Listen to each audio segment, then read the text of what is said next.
May the words of my mouth and the meditations of all our hearts be always acceptable in your sight, O Lord, our strength and our Redeemer. Amen. Please be seated. Well, good morning. My name is Rob O'Neill. It's my privilege to serve as the bishop of the Episcopal Church in Colorado, which is a particular vocation I've had the privilege of inhabiting now for 14 years. I know, and it is hard for me to believe. But I'm particularly grateful for the invitation to be here with you this morning and to gather with this community and to anchor ourselves in the breaking of the bread. I am so mindful that we are gathering this morning at a particular intersection in the life of the United Methodist Church, a particularly painful and deeply challenging intersection in the life of this particular denomination. And, I just want you to know that while I cannot know fully the pain and the ongoing pain and grief of our sisters and brothers in the LGBTQ community, I can say that my heart breaks with all of us and with all of you. I have worked on a local, national, and international level in all kinds of contexts around these issues of human sexuality for a long time. I guarantee you I know firsthand the fear, the rage, the hatred, the violence. I can show you the scars and I can tell you the stories if you have the time. So these are not idle words of consolation that I speak to you.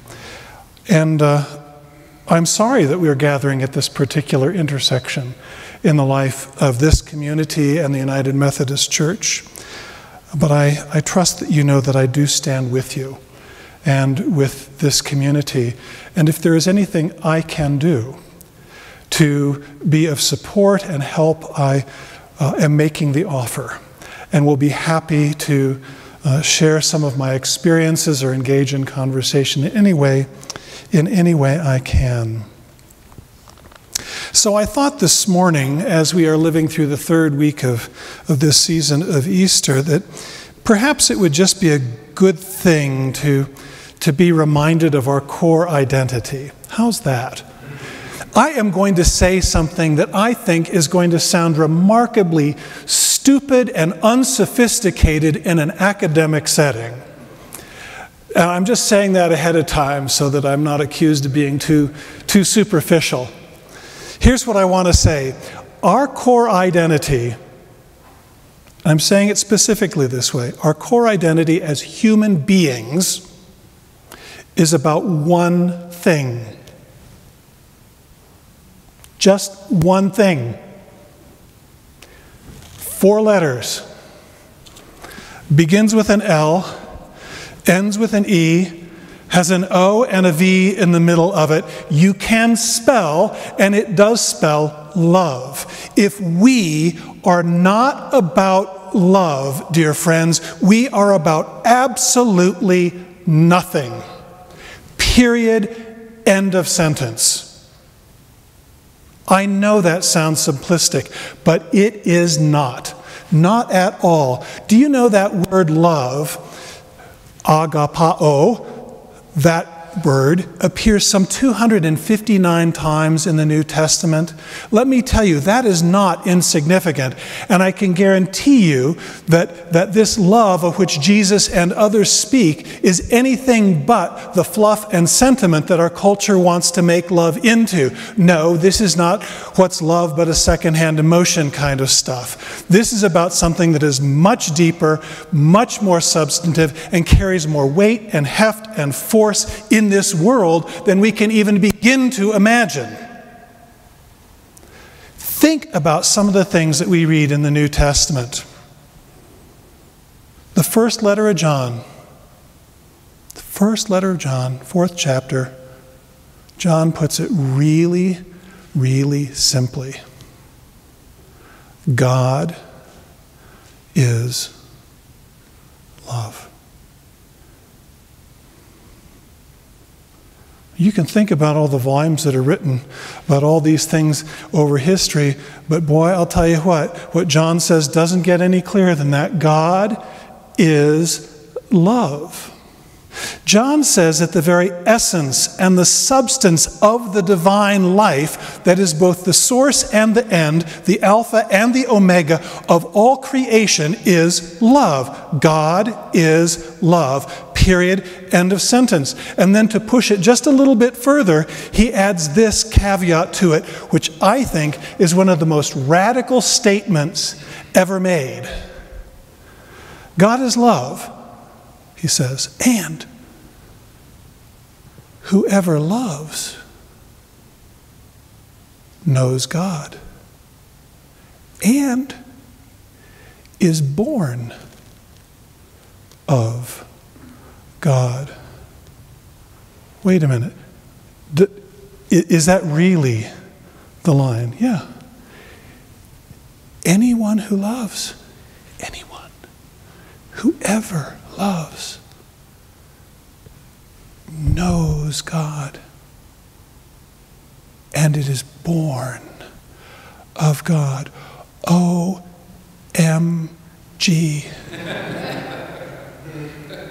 It doesn't matter what degree you have. It's not a matter of your politics, your party, your affiliation, your education, your credentials, your genealogy, your gender, your sexual orientation. Anyone who loves knows God and is born of God. Those, friends, are words of freedom. Those are words of liberation. Those are words that should put our feet squarely on the ground and inspire us and give us confidence to boldly enter into this world and be exactly what we are created to be. Love. Period and end of sentence. And Paul is really clear later on to say that this is not a bunch of fluff. You know, if you've been to a wedding, you've read it, 13th chapter, 1 Corinthians, right? Long whole chapter. Paul makes a whole lot of wonderful statements about what love looks like when it is manifest, when it is made incarnate in human beings. You know, he says things like that it's patient and kind, that love is not envious or boastful, that it is not arrogant or rude. He says that love does not insist on its own way, that it is not irritable or resentful. And if you can hear him turning up the volume on this, listen to how he's turning up the volume. He says that love does not rejoice in wrongdoing. Love's heart breaks in wrongdoing. But love rejoices in whatever is right and true and just.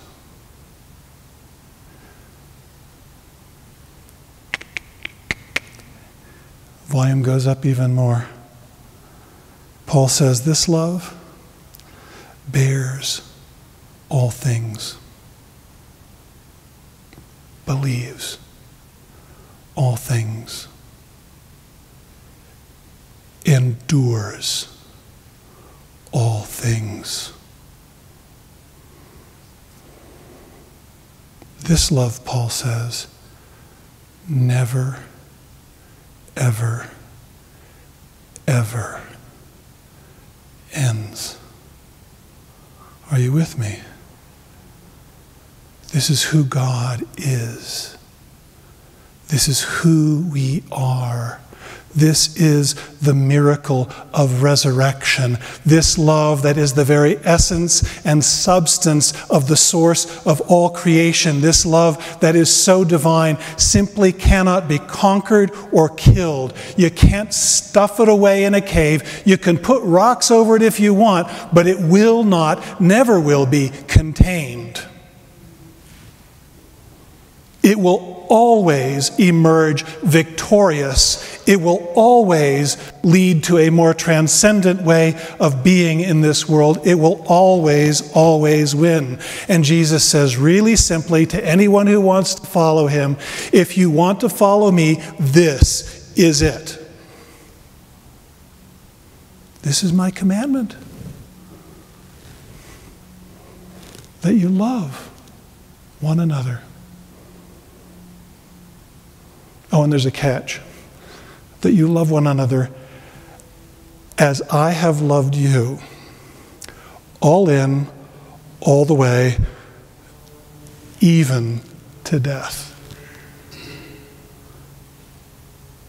That's what it means to be a disciple, to be those who embody in our bodies, who make incarnate in our flesh the very love that is the substance and the essence of God. And it is indeed a real challenge. If you listen to the words of Jesus, you'll hear the other things that he says about this love, which is not fluff and sentiment. He says, oh yes, and if you are going to love as I love you, then what that also means is that you must love even that which you fear.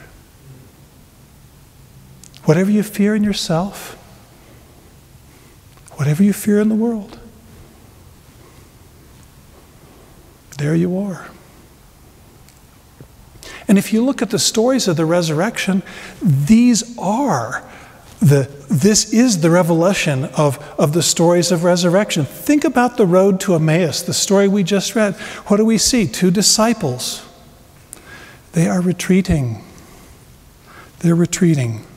They're walking away from the scene of the crime. They're walking away from the violence of the city, from the hatred, the bigotry, the politics, the ambiguity, the complexity, all that stuff of the world that they would just as soon not deal with. And they're walking away. They're going to go to Emmaus. They want to seek something simpler, the country life, where they will not be bothered, where they can be left alone, where they can do their own kind of thing. That is what these disciples are doing along the way. And they are so paralyzed and preoccupied with their own grief and loss that they miss entirely that love is walking right alongside them.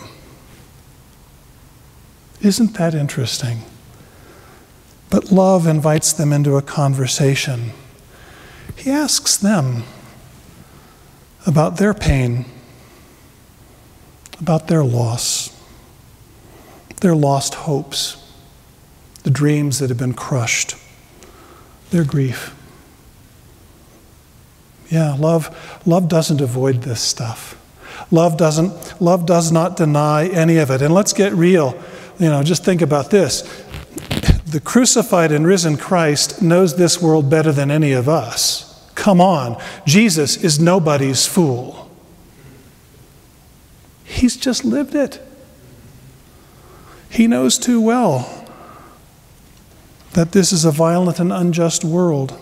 He knows that people do suffer, that bad things do happen to good people. He has already been arrested, tried, convicted, and executed. All of it the consequence of human fear and rage and anger and deceit. He knows all of this has taken place too under the highest form of religious law known at the time, under the highest manifestation of civil law, Roman law. Yeah, he gets it. And this is what he says to the two who are walking along the road. He says that this love that is so divine embraces even the violence, so that even that pain and even that suffering and even those who perpetrate it